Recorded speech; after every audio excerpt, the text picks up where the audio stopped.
Welcome to another episode of Retrospective Gaming. In this episode, I am reviewing Fallout New Vegas Dead Money. Dead Money is the first DLC for Fallout New Vegas. I'm finally reviewing the DLCs.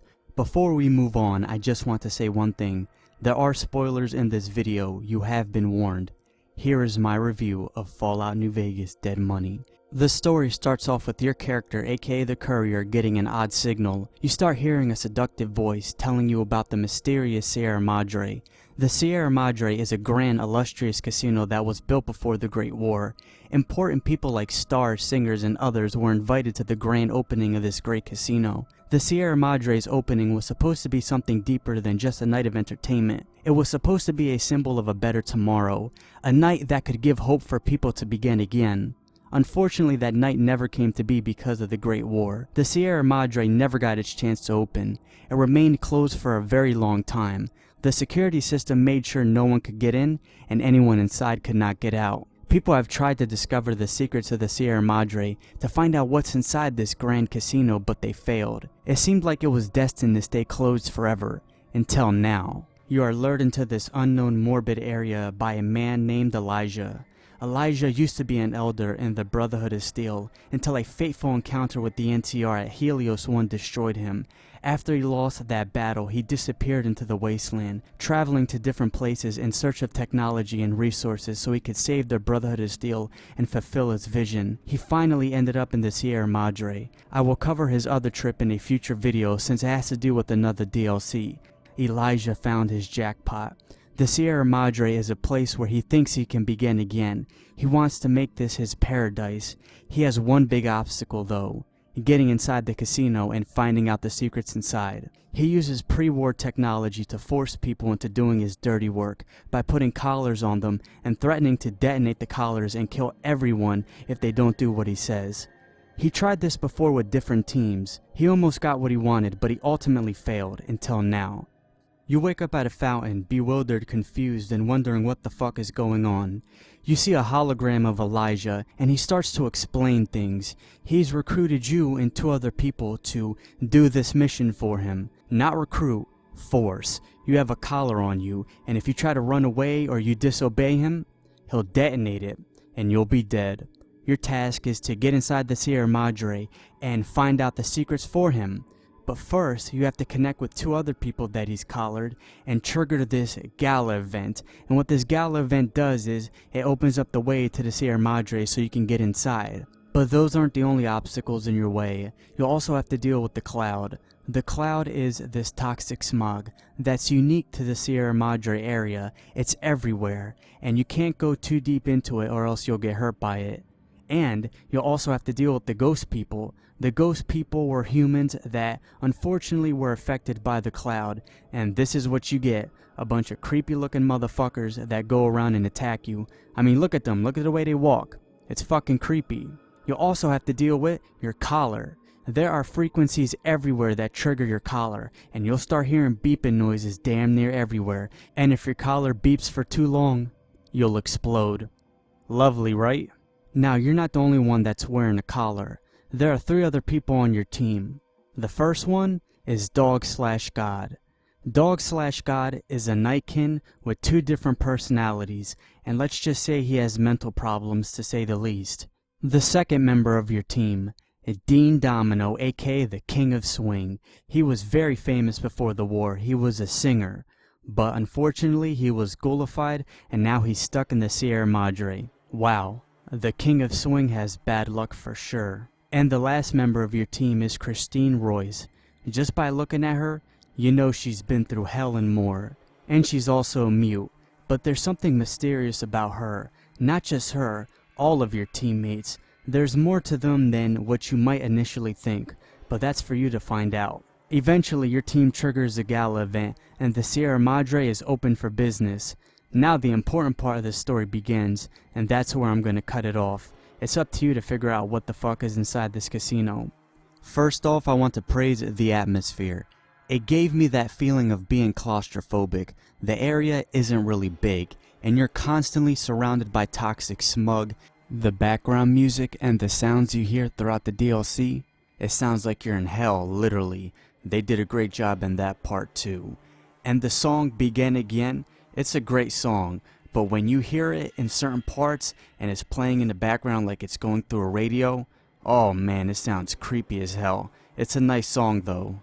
You don't buy items from people using bottle caps. No, there are little vending machines throughout the area, and you have to use Sierra Madre chips, and you'll find them throughout the area, and that's how you get stuff. You'll also find different recipes so you can get more items from the vending machine, but you have to find them. And not to mention, probably the biggest obstacle in your way is that fucking collar that is constantly almost going off and killing you and just exploding. You're always on the edge of your seat, and when I was running around the area and inside the casino, I saw nothing but despair and agony. It kind of reminded me of the first Fallout game. I know what some of you might be thinking. Well, Che, this is a post-apocalyptic wasteland. Of course you're gonna see nothing but despair and agony. But in Dead Money, that's what you see a majority of the time. There's not that many comedic moments, there's nothing really redeemable about any of the areas, not even the casino, but take a look at the area you're in before you enter the casino. This area is surrounded by toxic smog, it's really dark, and you're constantly being attacked by ghost people. These are people that were affected by the cloud. It made them into these abominations. They didn't do this by choice, they're not raiders or cons or anything like that. This is just what the cloud did to them, and it's really fucked up and depressing. Even when you get inside the casino, there's not a change of pace. You see a lot of fucked up things in there, a lot of depressing things, and it all has to do with the themes of this DLC, letting go and trying to begin again. Before I talk about that, I have to address the elephant in the room, the collar. One of the biggest criticisms of Dead Money, and if you read about the DLC or you went on forums, I'm sure you heard about this. People complained about the fucking collar. When I first played this DLC years ago, I hated the fucking collar. I beat the DLC, but I hated wearing that damn collar, hearing the noise beep beep beep beep beep over and over again, and constantly fucking dying. I'm an impatient motherfucker. I like to test my luck. But going back and replaying this for the review, I have mixed feelings about the collar. I think it complements the DLC very well. You're being forced to do all of this. This is not a happy DLC. It's very dark and there's a lot of fucked up shit going on. You're supposed to be at the edge of your seat at all times. You're not supposed to feel at peace or anything like that. So I think the collar complements this DLC very well, and it's constant fucking beeping. But I do think in some areas it's a little overbearing, especially certain places in the casino. For example, the entertainment lounge where Dean Domino is. Of course he would be there, he's a fucking singer. That's the first fucking place he would go to. And in that area, there's only a small place in that room where you're free from the constant beeping and almost dying because of the explosion. I would have toned the beeping down in certain areas, but other than that, I think they did the right thing putting an exploding collar in this DLC. It's not as bad as I remember, I got used to it. The story in Dead Money hit me right in the feels. I always play games at the weirdest fucking times. Some of the stuff that I'm going through personally right now, I could relate to some of the stuff that was going on in Dead Money. When you look at Elijah, he's a man that he can't let go of his vision. No matter how destructive it may be for him or the people that he forces to do this, it does not matter, he has to complete his goal. I think that's one of the hardest lessons we will ever have to learn in life. When you're used to having someone in your life, or you have a goal, and it's almost in the palm of your hands, or it's in the palm of your hands, or you went through a traumatic experience and that memory haunts you every day. And then you have to sit there and just let it go so you can move forward. For the sake of your sanity, for the sake that you can live a happy life, you have to let it go. That's a really tough lesson to learn, and it's one of the hardest things that humans can ever go through, trying to do that. And when you go around and you see what's inside the casino, you see the main reason this casino was built and how all of this connects to your companions and Elijah. This casino is not just a place where there's a lot of material possessions. It represents something more philosophical. It represents obstacles that we all face in life, and how we choose to deal with those obstacles is what defines us. At least that's what I got out the story. Everyone has their own interpretation of what the story means, but that's how I see it. I have another observation, and I'm going to share it with you. I may be looking into this a bit too much. Fuck it, I'm going to share it. What does the collar represent? Not being in control. Elijah supposedly has control over you. If you disobey him, he will detonate the collar and you and your team, you're all dead.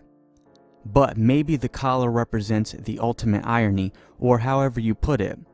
Elijah is the one that's not in control. In reality, Elijah is the one that's self-destructive. Look at all the pain that he's caused for himself and others. Being ambitious and having plans can be a good thing, it can be a great thing, but there's also another side to this coin. If you obsess over something, it could harm you, it could be self-destructive if you do it for the wrong reasons. And maybe this fits with the theme of trying to let go. Elijah can't let go, and it will hurt him more than anything else that's ever happened to him, even more than him retreating at Helios 1. And that's just my observation of a exploding collar being in this DLC. Just my thoughts. Damn, I got all philosophical up in this motherfucker. I do have another complaint about dead money. I think Dog/God should have had a more important role in the DLC. He's not that important, especially compared to the other two companions, and I like Dean Domino and Christine, but I also like Dog/God. He has an interesting background. He was in the Master's army, and after the Master was destroyed, after that he wandered around. Unfortunately, he became Elijah's servant. He has different personalities, Dog and God. I won't spoil what happens to him in the story, but I think he got shafted. He should have had a more important role. Overall, I recommend Dead Money. I think this DLC is underrated. This hit me right in the feels, like I said before. Unfortunately, the collar, it turned some people away because of the beeping and constantly dying, but I think you should play this. Thank you for watching another episode. You can message me. If you want to leave a comment, go ahead. You know how to get into contact with me. Have a great day.